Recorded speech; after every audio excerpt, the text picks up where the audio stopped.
கர்த்தருடைய நாமத்துக்கு ஸ்தோத்திரம் உண்டாவதாக. வரிகளை குறித்து பழைய ஏற்பாட்டில் நீங்கள் நிறைய வாசிக்கலாம். அதாவது சர்வாங்க தகன பலி, பான பலி, சமாதான பலி, இப்படி உற்சாக பலி, பாவ நிவாரண பலி, இப்படி நிறைய பலிகளை குறித்து சொல்லப்பட்டிருக்கும்.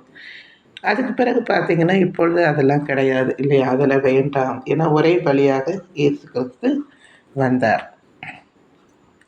கடவுள் எதிர்பார்ப்பதெல்லாம் வெளிப்புற சடங்குகளை அல்ல, மாறாக கீழ்ப்படிதல் உள்ள இருதயத்தின் உண்மையான மனமாற்றமே என்பதை இது உணர்த்துகிறது. இப்போ வந்து கீழ்ப்படியறதும் மனமாற்றுதல், அதாவது ஆண்டவருடைய வார்த்தைக்கு கீழ்ப்படிகிறது. இப்போ ஆண்டவர் என்ன சொல்கிறாரு, நீங்கள் புதிய பாட்டில் வாசித்து பார்த்தீங்கன்னா அதெல்லாம் இருக்கும். பலியையும் காணிக்கையும் நீர் விரும்பாமல் என் செவிகளை திறந்தீர், சர்வாங்க தகன பலியும் பாவ நிவாரண பலியும் நீர் கேட்கவில்லை. சங்கீதத்தில் 40:6 சொல்லப்பட்டிருக்கிறது. ஏசாய புத்தகத்தில் பார்த்தீங்கன்னா பழைய பாட்டிலே இதெல்லாம் மாற்றப்பட்டுருச்சு. ஏசாயா 1:13-14 இனி வீண் காணிக்கைகளை கொண்டு வர வேண்டாம், தூப்ப காட்டுதல் எனக்கு அருவருப்பாய் இருக்கிறது. நீங்கள் அக்கிரமத்தோடு ஆசிரிக்கிற மாத பிறப்பையும் ஓய்வு நாளையும் சபை கூட்டத்தையும் நான் இனி சகிக்க மாட்டேன். உங்கள் மாத பிறப்பையும் உங்கள் பண்டிகையும் என் ஆத்மா வெறுக்கிறது, அவைகள் எனக்கு வருத்தமாக இருக்கிறது என்று சொல்லப்பட்டு இருக்கிறது. மத்தேயு 9:13 பலி அல்ல இரக்கத்தையே விரும்புகிறேன் என்பதின் கருத்து என்னதென்று போய் கற்றுக்கொள்ளுங்கள். நீதிமான்களே அல்ல பாவிகளையே மனம் திரும்புவதற்கு அழைக்க வந்தேன் என்று அங்கே சொல்லப்பட்டிருக்கிறது. மத்தேயு 12:7 பலி அல்ல இரக்கத்தை விரும்புகிறேன் என்பதின் கருத்து இன்னதென்று அறிந்திருந்தீர்களானால் குற்றம் இல்லாதவர்களை நீங்கள் குற்றப்படுத்த மாட்டீர்கள் என்று சொல்லப்பட்டிருக்கிறது. எனக்கு அன்பானவர்களை, நாம் பலியை அந்த காலத்தில் உள்ள இதுவே நாம் சொல்லிட்டு இருக்கோம். அது இல்லை, அதெல்லாம் மாற்றப்பட்டது என்று சொல்லப்பட்டு இருக்கிறது. நாம் வந்து இப்போ சபை கூடுதல் உண்டு.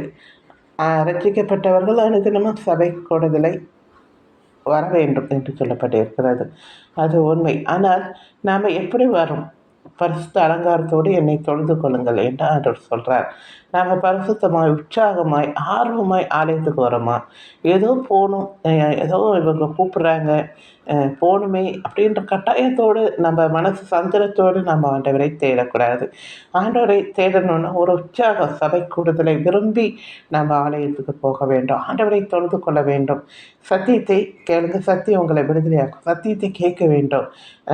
வேதத்தை இன்னும் கொஞ்சம் நம்ம ஊழியக்காரர் மூலமாய் நாம் தெரிந்து கொள்ள வேண்டும் என்பது அந்த ஆர்வம். ஆண்டவரை துதிக்கிறது, கூடி சபை கூடி எல்லாரும் சேர்ந்து ஒருமனமாய் ஆண்டவரை துதிக்கிறதும் கூடி ஜெபிக்கிறது, பாட்டு பாடுறது எவ்வளோ நல்லது இல்லையா? அதில் ஒரு ஆர்வத்தோடு நீங்கள் ஆலயத்துக்கு வாங்க. அதே போல் உற்சாகமாய் இதெல்லாம் ஆண்டவர் இதெல்லாம் எடுத்துகிட்டு வாங்கன்னு ஆண்டவர் கேட்டார் இல்லையா?